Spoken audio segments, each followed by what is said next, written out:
कई दिनों तक चूल्हा रोया चक्की रही उदास। कई दिनों तक कानी कुतिया सोई उसके पास।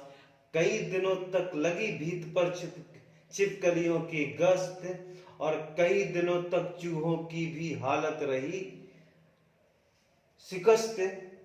दाने आए घर के अंदर कई दिनों के बाद। धुआं उठा आंगन के ऊपर कई दिनों के बाद। और चमक उठी घर भर की आंखें कई दिनों के बाद। और कौए ने खुजलाई आंखें कई दिनों के बाद। नमस्कार, सभी का हार्दिक स्वागत है। आइए सीखते हैं हिंदी साहित्य का इतिहास। जैसा कि हम जानते हैं, चौथे पड़ाव पे हैं आधुनिक काल। आधुनिक काल में आज समझते हैं प्रगतिवाद को, प्रगतिवादी युग को। प्रगतिवादी युग, जो प्रगतिवाद है, वो 1936 से 1956 ईस्वी तक माना जाता है। कुछ किताबों में इसका समय काल जो है वो अलग हो सकता है। प्रगतिवाद काव्य का मूल आधार मार्क्सवादी दर्शन है। जो मार्क्सवाद में है, मार्क्सवाद का मतलब समाजवाद है, जो राजनीति में मार्क्सवाद, उससे वही हिंदी साहित्य में प्रगतिवाद है। जनता के लिए जनता का चित्रण किया गया इसमें, पब्लिक के लिए।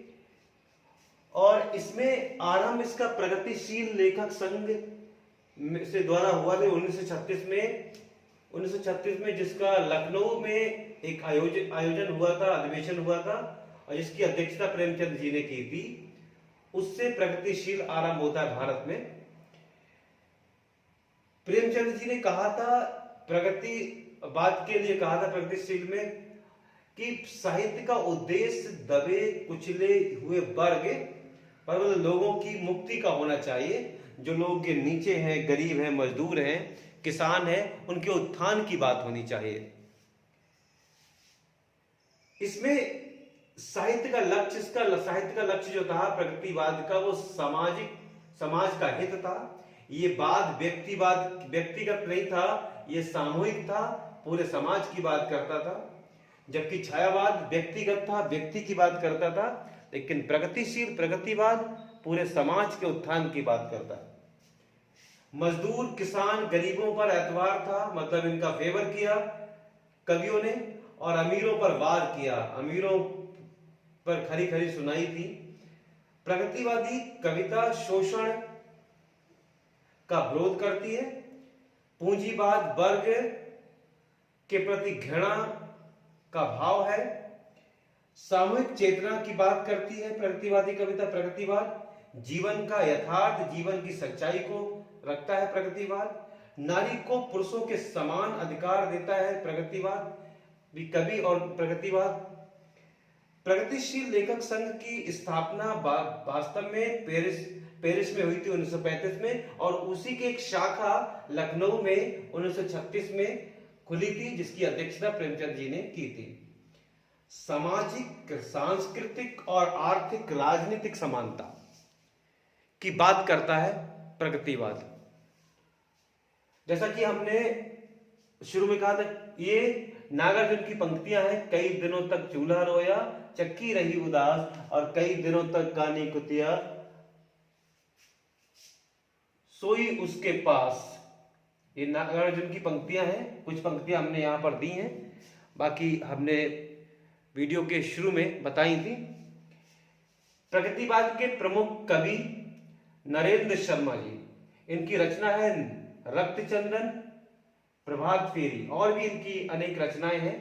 रांगे राघव, राह के दीपक, तूफानों के बीच, एक रिपोर्टाज लिखा था उन्होंने, रांगे राघव ने। रामविलास शर्मा जी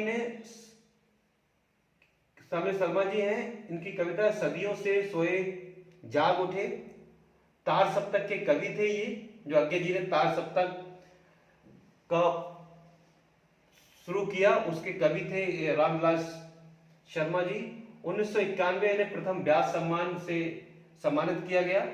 नागार्जुन जी इनका वास्तविक नाम वैद्यनाथ शास्त्री था। ये मैथिली में यात्री के नाम से लिखते थे, मैथिली भाषा में।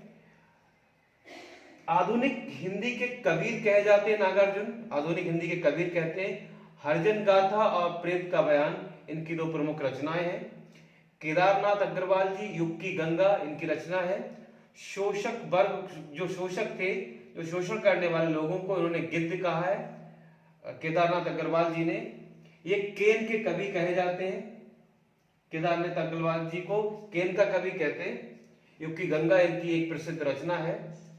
त्रिलोचन जी, जिनका वास्तविक नाम वासुदेव सिंह था, हिंदी सोनेट का साधक कहा जाता है इन्हें, और इनकी एक रचना प्रसिद्ध है, उस जनपद का कवि हूं। तो इस प्रकार हमने जाना प्रगतिवाद का संक्षिप्त परिचय, उसके तथ्य, कवि और कुछ रचनाएं। फिर मिलते हैं। नमस्कार, जय हिंद।